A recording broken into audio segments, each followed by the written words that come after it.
Hola, hola, pues bienvenidos a un episodio más de Crossover, donde realizamos charlas con otros canales de divulgación científica en temas de psicología, pensamiento crítico y pues bueno, hoy estoy muy contento de que nos acompañe Juanjo Macías de Psicoflix, quien es doctor en psicología por la Universidad de Málaga, con mención internacional por la Universidad de Londres Goldsmiths. Actualmente él es profesor del Departamento de Psicología en la Facultad de Ciencias de la Salud de la Universidad Católica San Antonio de Mursa. Y además es profesor colaborador en la Universidad de Almería y la Universidad de Málaga.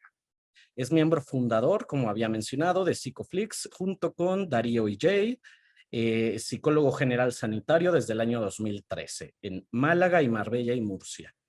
Tiene colaboraciones en investigación actualmente con la Universidad de Londres Goldsmith, aplicando modelos basados en la evidencia y flexibilidad psicológica. Él es miembro de la Sociedad Científica, el Instituto de Análisis de la Conducta y además miembro de la Association for Contextual Behavioral Science.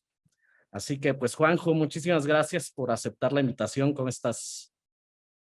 Nada, muchas gracias a ti por crear este espacio y que podamos hacer ese crossover y que podamos compartir nuestra vocación, ¿no? Nuestra pasión por la psicología, por la ciencia, por la metodología basada en la evidencia y nada, también mucho apoyo para tu canal, que lo estás haciendo muy bien, con invitados de calidad. Yo me siento muy pequeñito, pero bueno, me has dado una presentación que no sé si me representa. Voy a tratar de cumplir las expectativas. No, hombre, ¿cómo crees? Pues buenísimo y tú también con proyectos padrísimos en el tema de, sobre todo más encaminado a la formación de profesionales en psicología, ¿no? A lo mejor tal vez Sí, sería bueno que nos platicaras un poquito de inicio para los que no te conocen, de qué va Psicoflix, cómo surge todo esto. perfecto. Platicamos de lo que quieras. Pues nuestro periplo comienza desde hace bastantes años, cuando nosotros terminamos la carrera aquí en Málaga, en España, y vemos que no tenemos los recursos para poder ejercer, para poder afrontar una sesión clínica. Entonces, pues, nuestra formación se nutre desde el análisis de conducta ya desde los inicios, entonces nuestra formación de partida es contextual, funcional, ¿no? Utilizamos el conductismo radical de Skinner y luego pues empezamos a través de las terapias de tercera generación, en su irrupción, que en aquel momento pues no tenían ese boom que hoy día tienen, ¿no? Emergen en el año 90 y bueno, es ahora cuando podemos ver, cuando con los randomized control trial, pues estamos en una situación bastante interesante. Pero por aquel entonces, pues nosotros empezamos a hacer cursos a personas que venían de otro modelo, CBT, cognitivo-conductual, y ahí empieza en torno a 2015, es donde empezamos a generar formación en terapias contextuales. Ese proyecto pues se queda por un lado pues ahí de forma latente y yo empiezo mi tesis doctoral, la termino y bueno, es entonces hace un par de años con mis compañeros que son como parte de la familia, decidimos de forma más seria pues poder generar una plataforma que fuimos digamos pioneros en el podcasting en España junto a algún compañero o compañera. Y nos dedicamos sobre todo, como bien has dicho, a la formación de la psicología o la psicoterapia basada en la evidencia para psicólogos. Entonces tenemos diferentes cursos, también tenemos diferentes podcasts, uno a la semana, también tenemos entrevistas en YouTube con gente maravillosa como tú y con otras personas. Y bueno, ahora vamos a empezar también una formación presencial y queremos ir más allá a través de diferentes expertos, especialistas que vamos a ir pues lanzando al mercado poco a poco según la demanda. Y bueno, utilizamos una metodología basada en la creación de empresas ágiles, ya el método Lean Startup, que utiliza la metodología también científica basada en conocer cómo es el mercado y aplicar pues esa metodología ágil que me permita conocer el feedback de la gente que pues, se acerca a nuestro modelo de negocio y poder sacar un producto mínimo viable con esa información que hemos obtenido a través de la relación que tenemos muy cercana con la gente que nos sigue. Entonces eso sería así de forma resumida a lo que nos dedicamos. No sé si necesitas alguna información más o encantado de... Claro. No, está buenísimo que no solo tengan pues cierta metodología a la hora de eh, trabajar a lo mejor con consultantes o a la hora de diseñar sus cursos, sino que también contar con ella a la hora de pues poder sacar al mercado todos estos cursos, porque de esta manera ya no solo es lo que tú puedas creer que necesiten los psicólogos o los profesionales, ¿no? Sino que además está basado en lo que ellos establecen, que son sus propias necesidades, y pues de esta manera puedes llegar a ello de manera mucho más concisa, ¿no? Efectivamente, digamos que nosotros hacemos una valoración y un estudio, digamos que hacemos, para aquellos que nos gusta el conductismo, un análisis funcional de cada curso y le preguntamos pues a las personas, a nuestros estudiantes, qué necesitan, cómo han valorado esta formación, qué añadiría, de qué le gustaría formarse en en las futuras ediciones.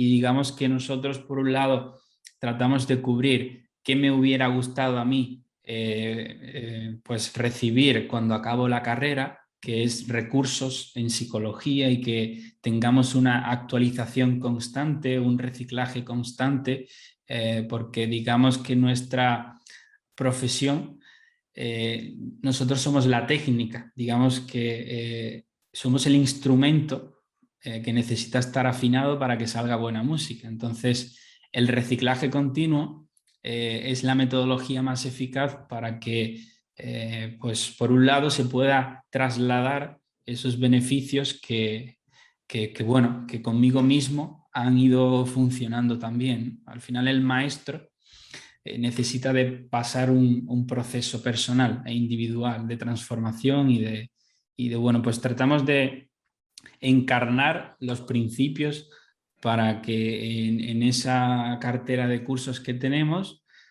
abordar el ciclo continuo desde la relación terapéutica hasta análisis funcional, bases filosóficas del aprendizaje, hasta aprendizaje complejo, aceptación y compromiso, psicoterapia analítica funcional, y tenemos pues diferentes modalidades que puedan servir pues, a las personas, ¿no? Entonces vamos a ir añadiendo cursos y estamos abiertos a que podáis añadir de lo que os gustaría formaros. Excelente. De acuerdo a tu experiencia, ¿cuál es como el mayor reto al que se enfrentan, al menos allá en España, los psicólogos que están terminando su carrera y que quieren empezar a ejercer, pues al menos en el campo clínico, ¿no? Que es como donde más te has movido.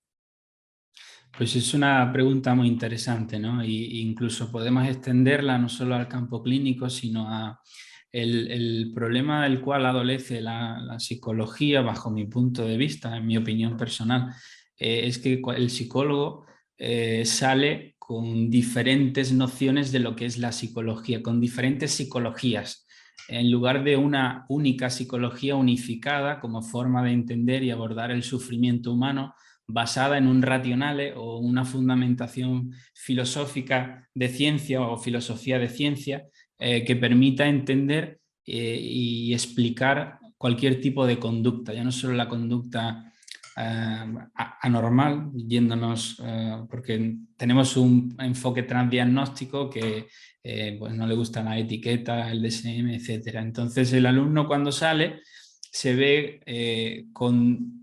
Todo le suena, pero no tiene una psicología unificada. La psicología es múltiple, es poliédrica, pero es una sola.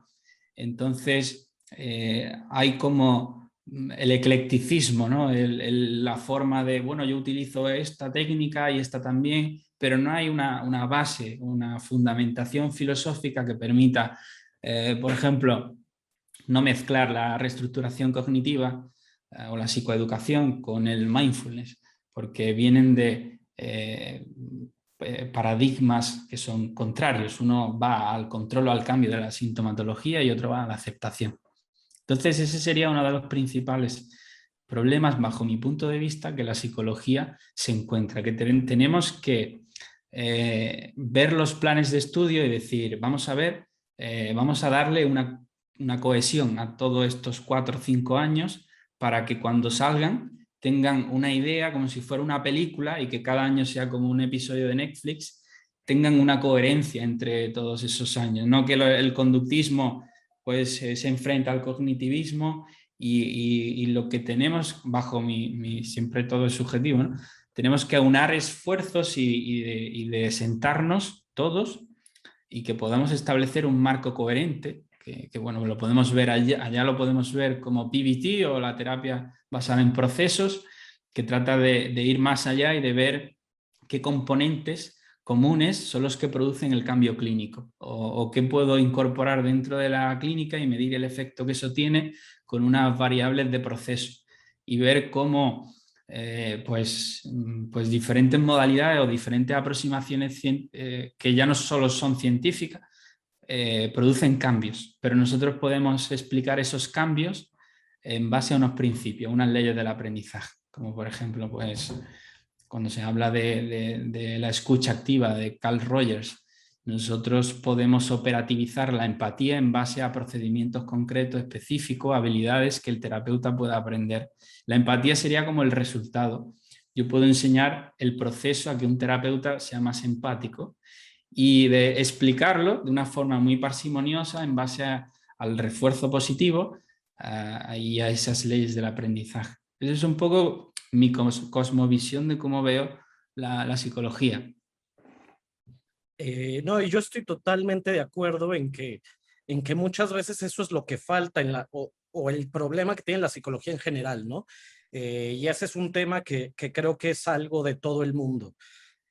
Cuando, cuando uno piensa en psicología basada en evidencia, como que de repente todo bueno, o en psicoterapia basada en evidencia, como que de repente todo se engloba en psicoterapia cognitivo-conductual, ¿no?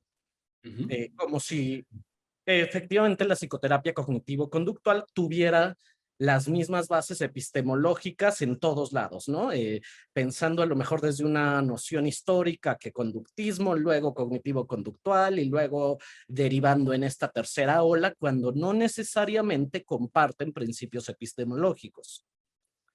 Totalmente. Y a lo mejor, pues si de inicio no queda claro eso para las personas, es muy fácil agarrar pues un poco de cada cosa pensando que van sobre la misma línea.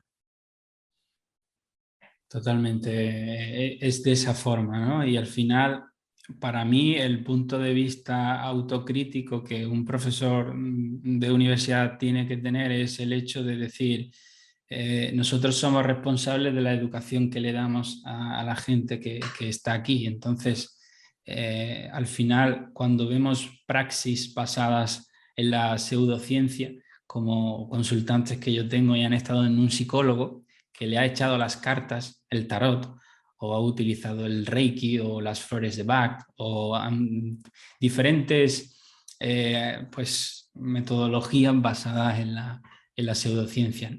Al final, es un mero sujeto que recibe de forma pasiva una educación durante 4 o 5 años y que la universidad debe ser un punto donde se trate de apelar a ese punto de vista crítico que el alumno ha de tener y se le ha de formar en que lea y en que se forme y en que el profesor pueda dirigir ese proceso de enseñanza-aprendizaje. Y como dices, pues el modelo imperante sigue siendo el cognitivo-conductual, aunque cada vez está perdiendo más fuerza, o yo al menos así lo quiero ver, sobre todo en Estados Unidos y en Inglaterra. Aquí en España pues está arrancando, cada vez somos más.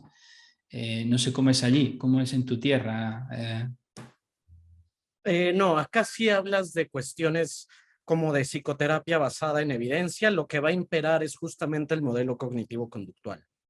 Okay. Y bueno, por un lado está bien, desde el sentido de que, bueno, en investigación clínica sí que tiene algo de eficacia, o sí tiene eficacia, que eso no quiere decir que uno pueda explicar que el cambio se da por lo que el modelo dice que se da. Y a lo mejor ahí es lo que falta, que haya algo de entendimiento por parte del profesional, ¿no? Algo tiene que hacer sentido desde la investigación básica o desde los mecanismos de cambio para poder explicar el cambio clínico observado, ¿no? Son como estas dos caras de la moneda. Y muchas veces eso es lo que, desde mi experiencia, falta. Así es, y bueno, eso que dices es uno de los, el inicio de la psicoterapia analítica funcional dentro del contextualismo funcional o de la terapia tercera generación, está el hecho de valorar cuando se comparan solo la aproximación conductual en comparación con la cognitivo-conductual, obtienen el mismo efecto, el mismo beneficio, y que la mayoría del cambio se produce antes de llegar pues a las técnicas cognitivas. Entonces, ese mediador del cambio que ha producido el cambio es la parte conductual. Por lo tanto, podemos ver que a lo mejor lo que funciona de la parte cognitivo-conductual no es tanto esa reestructuración o la psicoeducación, sino el hecho de que la persona pueda exponerse a determinados estímulos y otra serie más de procedimientos, sin simplificar el modelo. Pero bueno, está muy bien que lo hayas apuntado, porque ocurre también con el EMDR. Cuando se va a ver que ha producido el cambio, no es el movimiento de los ojos, sino es esa exposición. Y además es el modelo que no tiene un rationale o no tiene una fundamentación en las neurociencias. Y, bueno, pueden leer el artículo de Marino Pérez, el embrollo en la psicoterapia, donde pues se puede ampliar esto que estoy diciendo. Claro. Ah, buenísimo. De hecho, voy a dejar el link a este artículo. Sí, sí. Oye, mira, a lo mejor algunos de los que nos escuchan no tienen como muy en clara la diferencia entre, bueno, lo que implica un modelo cognitivo-conductual y los modelos de tercera generación que hacen énfasis en el contexto, particularmente en el contexto terapéutico como mecanismo de cambio. Así es que aprovechando que te tenemos por acá, ¿qué tal si nos ayudas a explicar un poquito las diferencias entre ambos? Claro, dentro del modelo cognitivo-conductual, pues partimos de un paradigma de segunda generación. Segunda generación lo que trata de hacer es cambiar o alterar esos pensamientos, sentimientos, sensaciones, trata de cambiar el síntoma. Yéndonos al modelo ABC, B, dentro de belief, se cambiaría ese pensamiento y pues cambiaría C, que sería la consecuencia, la emoción, por ejemplo, el miedo. Si imagínate que yo estoy en casa y se oye un ruido, ese sería el antecedente, y mi pensamiento aparece el hecho de decir me están robando, ese sería belief, la creencia, y la consecuencia sería de miedo.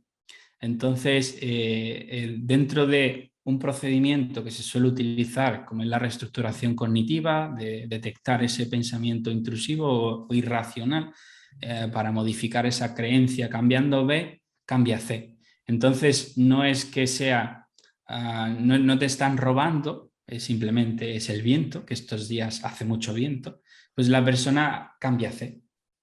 Entonces, esto puede servir sobre todo en personas adolescentes que no, teniendo en cuenta que el lenguaje es una de las causas del sufrimiento humano, de la derivación de funciones aversivas, y aquí hablamos de RFT y podemos hablar de conducta verbal, pero dentro de un modelo pues más de tercera generación que se basa en aceptar lo que no se puede cambiar y el compromiso con una vida valiosa, o no cambiar B, teniendo en cuenta que la cognición no es la causa de C, no es la causa de la sensación, sino es simplemente correlación. Nosotros dentro de un modelo contextual iríamos a que la persona aprenda a convivir con B, con sus pensamientos, con sus eventos privados, y que cuando aparezca ese pensamiento, pues lo pueda mirar y pueda decidir si va a comprobar si están robándolo o es simplemente un evento privado que parte de su historia de aprendizaje porque vive en un vecindario o en un lugar donde suelen robar. Porque si en mi historia de aprendizaje está muy arraigado que hay muchos robos, yo no voy a dejar de pensar eso. El reestructurar ese pensamiento, teniendo en cuenta las investigaciones, de que cambiar o controlar un pensamiento aumenta su frecuencia e intensidad. Es como decir, no pienses en un patito rojo, no lo pienses, no lo pienses. Pues aumenta la disposición, ¿no? Y eso sabemos que por ejemplo, la parada de pensamiento, pues produce efectos contraproducentes, produce un efecto rebote. Tenemos un metaanálisis ahora del 2020 que es muy interesante, si quieres también lo ponemos, donde se ven estas diferencias. Entonces, dentro del modelo cognitivo-conductual estaríamos orientados, o mi intervención iría orientada con esa tradición biomédica de alterar o cambiar los síntomas. Ellos utilizan la metáfora del procesamiento de la información o de los esquemas cognitivos o del software, de que hay un virus y hay que cambiar, hay que tratar de alterar eso.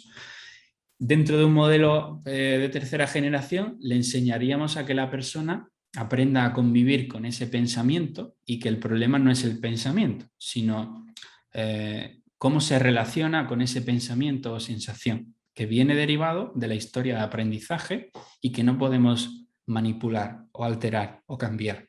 Eso se va, digamos, se puede poner en un proceso de extinción y que la persona deje de rumiar con determinados procedimientos específicos que ponemos en marcha con la difusión dentro del modelo de aceptación y compromiso, por ejemplo. No sé si se aproxima. No, sí, buenísimo, porque además bajo este enfoque entonces nos libramos como de cuestiones abstractas en el sentido de conceptos como los esquemas, como esta noción de software, cambiándola o sustituyéndola por la misma noción de conducta que podemos tener para conductas ostensibles, ¿no? O para conductas motoras. Y Exacto. y esto ya entra dentro de un marco de análisis o dentro de los, ay, ¿cómo digo esto? Eso ya es analizable en términos de contingencias. Exactamente. Podemos analizar la conducta verbal en los mismos términos que podemos explicar y analizar y modificar la conducta observable. Esos eventos privados, esos pensamientos, vienen a ser conducta, teniendo en cuenta que la conducta es la interacción de un organismo con el ambiente, es esa interacción, es como un río, es un fluir. La conducta no está en ninguna parte, sino que es una interacción entre A, B y C, que es la triple contingencia, la contingencia de tres términos de antecedentes, pues el comportamiento y los consecuentes. Sería la interacción. Esa sería la operante de la que hablaba Skinner y que, bueno, pues utilizamos mucho el análisis funcional para ver qué variables están manteniendo la conducta problema. Claro. Y bueno, una ventaja que yo le veo mucho también a abordar, pues cualquier caso que no necesariamente tiene que ser clínico, sino como decías hace unos momentos, ¿no? Cualquier tipo de conducta de una persona es que podemos verla desde un punto de vista pues más individualizado cuando vemos para una persona particular la función que cumple para él o ella una conducta particular, en vez de etiquetarla como desde, pues a lo mejor un manual diagnóstico que realmente poco nos dice de la función de la conducta para cada persona. Y yo creo que el modelo cognitivo-conductual, retomando lo que nos decías, pues tiene eso, ¿no? Que se apega a un presupuesto de patología como muy desde el punto de vista biomédico, ¿no? Desde el punto de vista médico. Exacto, digamos que tiende más a valorar de forma normativa al individuo y que uno de las fortalezas de la tercera generación o de las terapias basadas en terapias de conducta es la ideografía o el análisis individual de cada caso o el análisis del estudio de caso, porque hay que entrar a examinar esa variabilidad individual y esa historia de contingencias que están pues detrás manteniendo el problema. Digamos que esto pues se pierde y los análisis que se realizan dentro del modelo cognitivo-conductual pues suelen ser más bien topográficos, de etiquetar conductas y comportamientos, y en base a esas conductas pues se elabora un paquete de tratamiento como si fuera una receta. Entonces, pues bueno, no vamos a criticar el modelo, sino pues tiene sus bondades, pero sobre todo nosotros realzamos esa vuelta a cuando surgen de nuevo las terapias de tercera generación, se vuelve de nuevo a mirar a la conducta y al contexto y a la interacción entre el individuo y el contexto, que eso pues no está bien contemplado dentro de ese marco que decías. Claro. Ahorita se me ocurre una pregunta pensando en que tú estás, además, bueno, en el tema académico, en investigación. Eh, yo pienso que un problema a veces al momento de establecer a lo mejor la eficacia de algún tipo de intervención es quererla analizar eh, o quererla establecer utilizando los métodos de la intervención farmacológica y tratando de hacer un símil entre la intervención psicológica con la intervención farmacológica. Entonces, quisiera que me explicaras si este modo de investigar la eficacia de un tratamiento psicológico es adecuado o cómo es que se buscaría o cuál sería la mejor manera de establecerla desde este modelo contextual.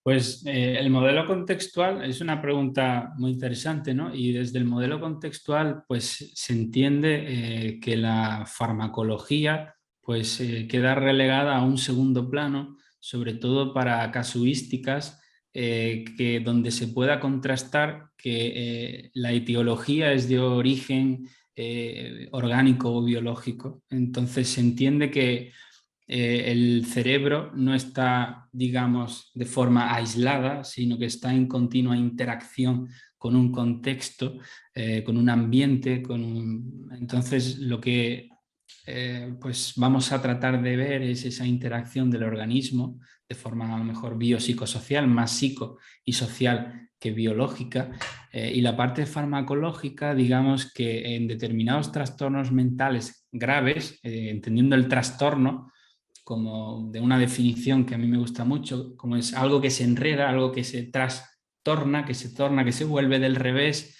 por la propia solución que se le trata de dar al problema, que se enreda de tal forma que al final acaba siendo pues un problema, un enredo de la vida cotidiana, debido a que pues, la vida implica sufrimiento, dolor.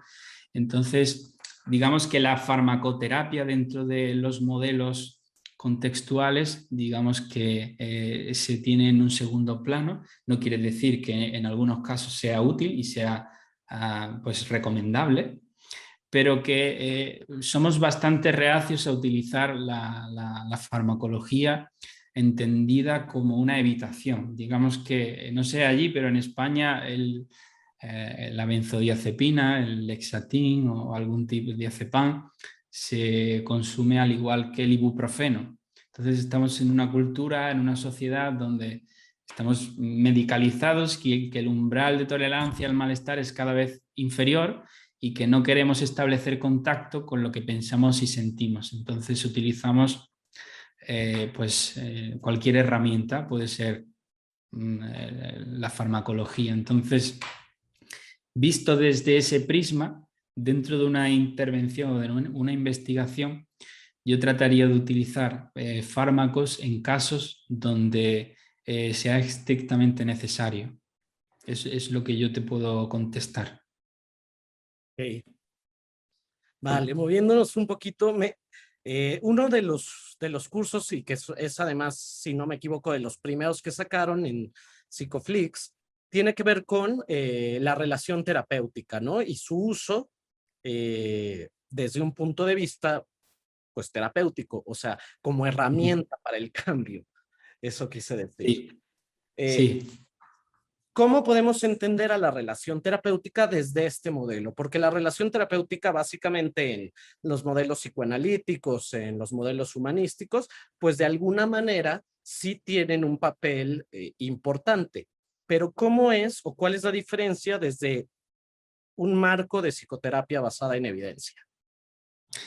Pues está muy bien que lo menciones porque, por un lado, el curso recoge desde un punto de vista histórico cómo se ha abordado la relación terapéutica desde Freud, que ya hablaba de la transferencia y de la contratransferencia y del poder que conllevaba aquellos sentimientos que el paciente podía o el consultante podía producir en el terapeuta, pero también qué efecto tenía el terapeuta en el propio consultante. Entonces, digamos que todos los modelos han abordado el vínculo, la alianza terapéutica, el rapport, dependiendo de la orientación del cual se examine, y que todos, el consenso entre todas las disciplinas y todos los modelos de la psicoterapia es que es algo imprescindible y que es el chasis o sería el vehículo para el cambio clínico, y que esa relación que uno establece lo podemos operativizar en términos de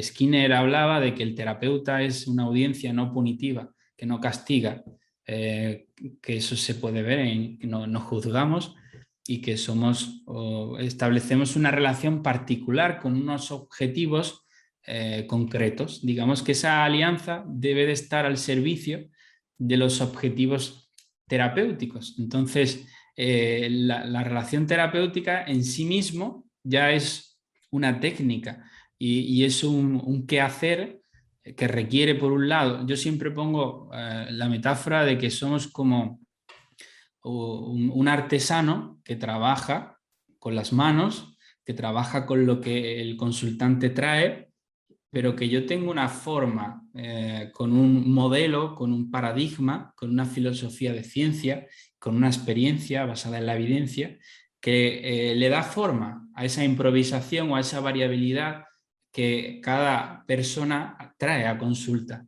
Entonces, dentro de este modelo, utilizamos esas leyes del aprendizaje para poder explicar cómo la escucha activa no es nada más ni nada menos que procedimientos concretos, específicos, que el terapeuta pues realiza. Y lo podemos explicar en base a cuando la persona revela información íntima personal, el terapeuta de forma contingente lo refuerza.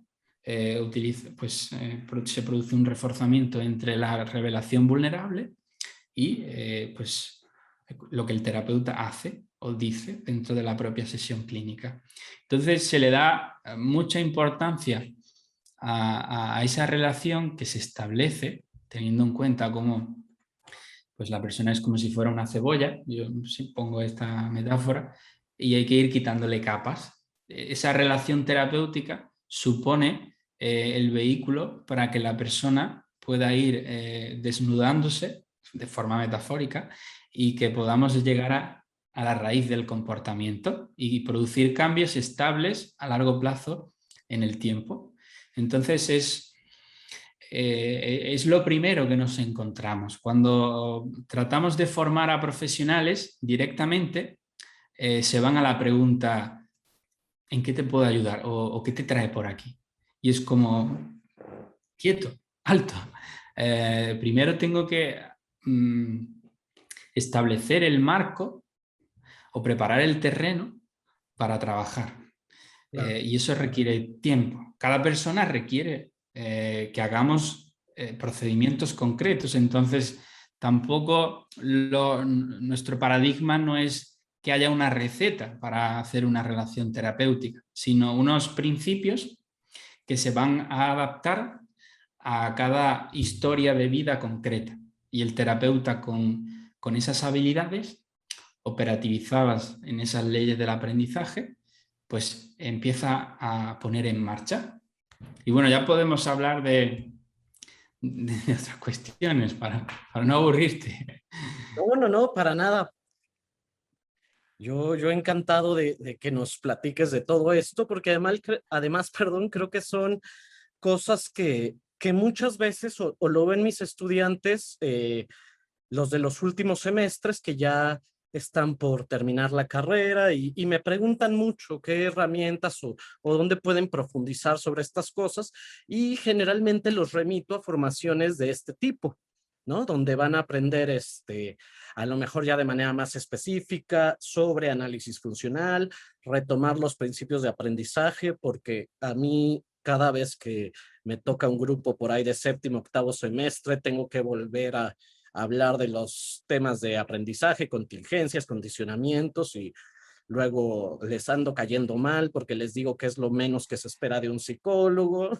Y entonces por eso para mí es como muy importante el poder hablar de esto y que se vea la importancia, ¿no? De trabajar desde estos esquemas, porque al final yo sé que todos tenemos, o los que se quieren dedicar a la parte clínica, pues estas ganas de ayudar, ¿no?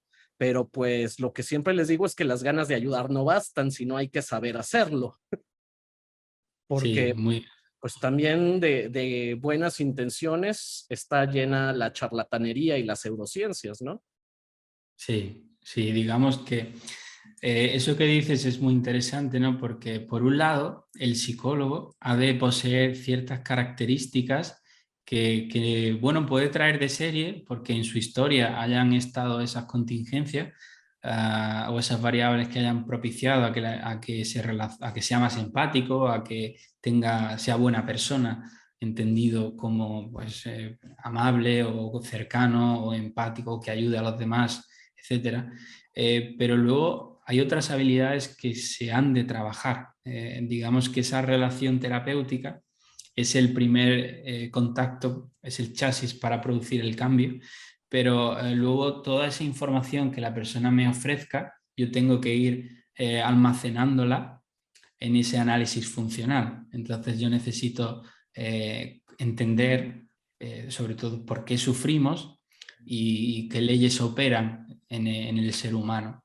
Entonces es muy interesante, por ejemplo, la psicoterapia analítica funcional, que digamos es mi modelo de partida, utiliza esa relación dentro del marco pues, terapéutico como mis respuestas. Yo soy un representante de la comunidad social y mis respuestas ya en sí mismas van a ser terapéuticas. El terapeuta ha de ser terapéuticamente afectuoso. Entonces, por ejemplo, si yo veo a una consultante con determinados rasgos o determinadas conductas de sumisión y me pide, por ejemplo, cambiar la sesión clínica y yo conozco esa historia, yo aquí en esa relación que voy a establecer con ella le voy a decir, me alegra de que ahora seas capaz de poner tu historia a un lado y de arriesgarte a decirme de cambiar la sesión, porque sé que es algo que te cuesta.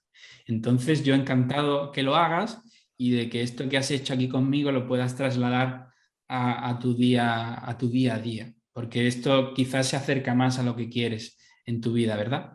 Y digamos que ya estoy proporcionando las claves de refuerzo, de reforzamiento dentro de la propia sesión en esa interacción que se da. Entonces estamos continuamente analizando y observando a través de esos principios. Sí, y entonces de esta manera, pues el consultorio es como uno de varios contextos en los que la persona tiene que lograr el cambio o, quiere, o ha de trabajar este cambio, ¿no? Efectivamente. Y te digo, para mí está buenísimo el poder discutir esto porque, bueno, también existen por ahí como muchos mitos o malentendidos respecto a este tipo de psicoterapia, ¿no?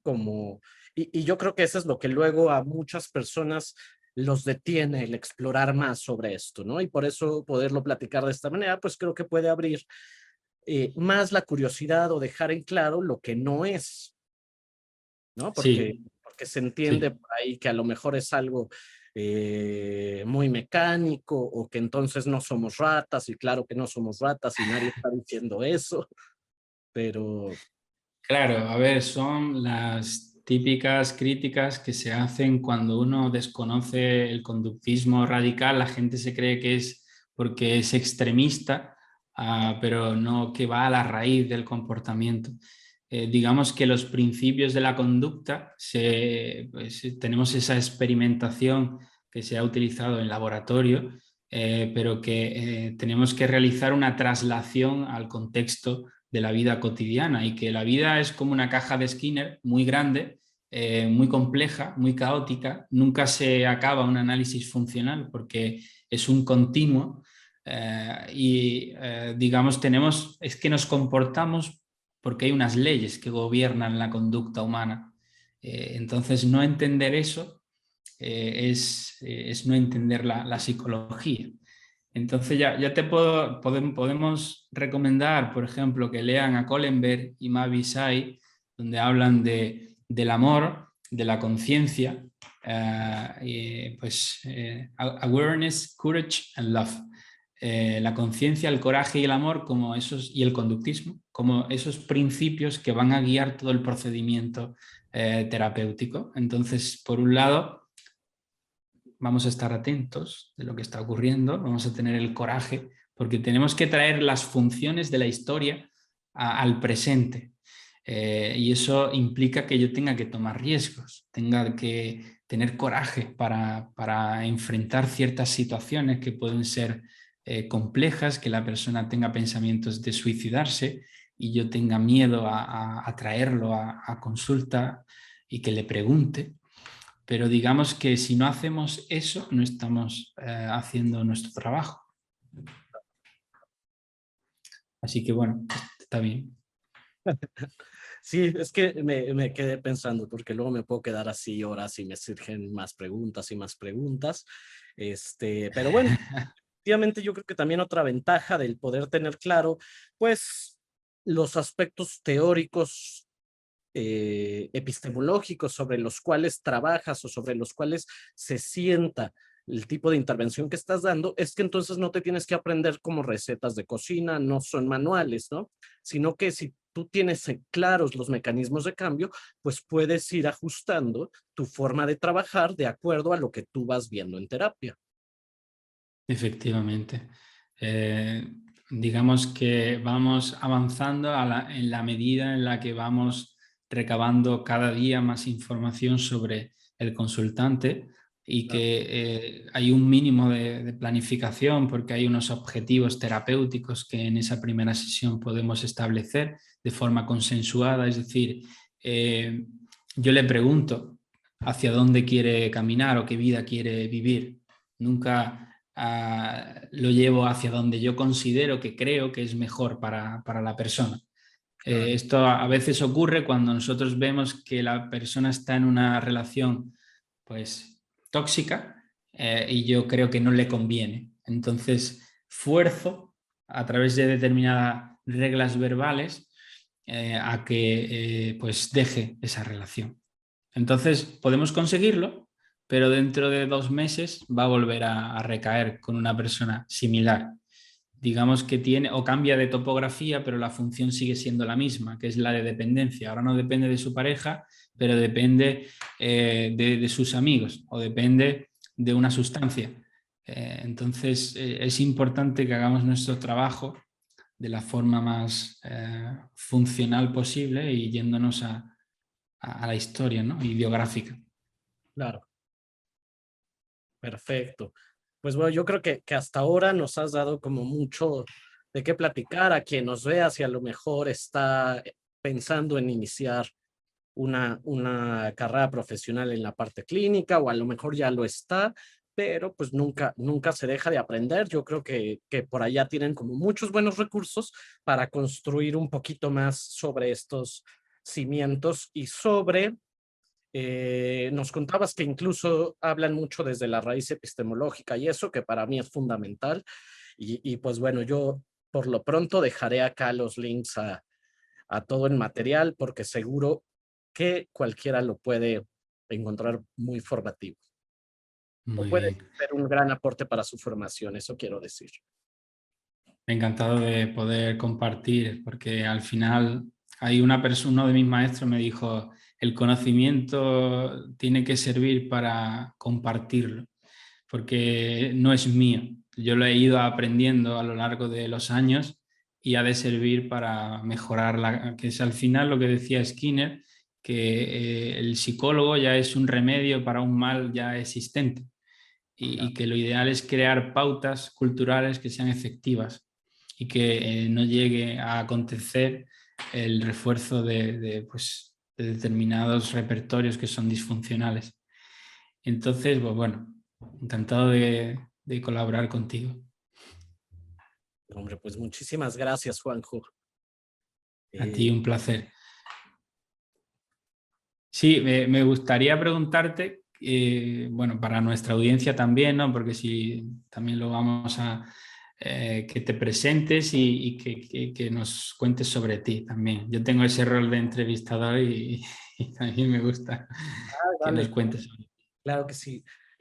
Bueno, en la parte profesional, yo soy psicólogo de carrera, estudié en la Facultad de Psicología de la UNAM. Y bueno, desde ahí empecé a trabajar en la parte clínica o desde un enfoque de psicofisiología clínica.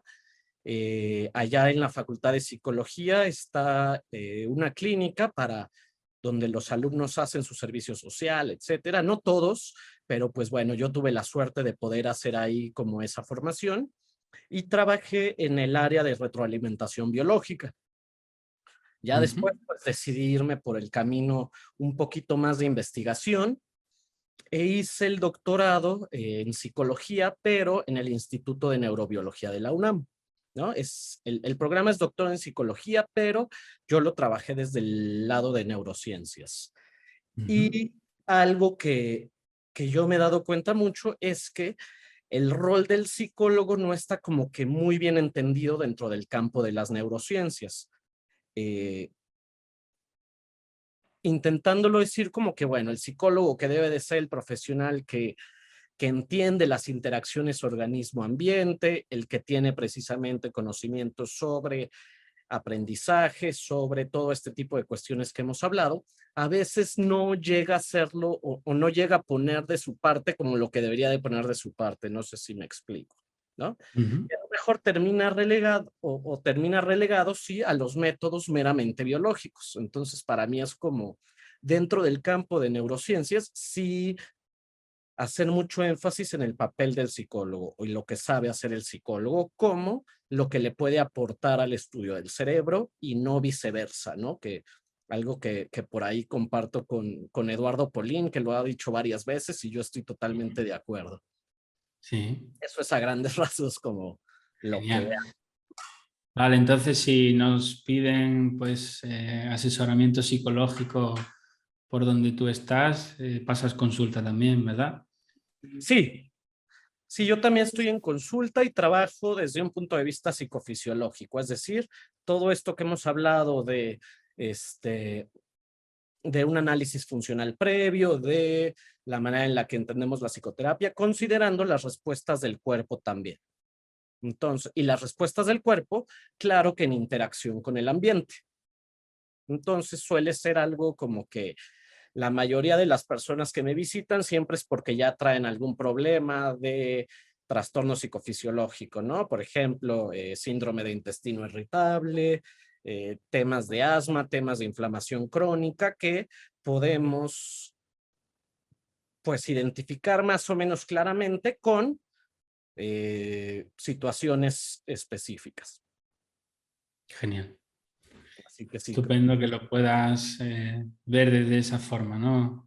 Biopsicosocial y esa interacción entre todas esas variables. sí, pues la idea es justamente, como habíamos dicho, ¿no? Conductas que son encubiertas de todas maneras son susceptibles a procesos de aprendizaje y por lo tanto a modificación de las mismas por estos principios. Vale, pues vamos a poner por aquí también tu información, que tenemos una comunidad de tu tierra y nada, que podamos aunar esfuerzos para crear una sociedad mejor. Sí, buenísimo, porque buena falta que hace un poquito de dirección en el tema de la psicología.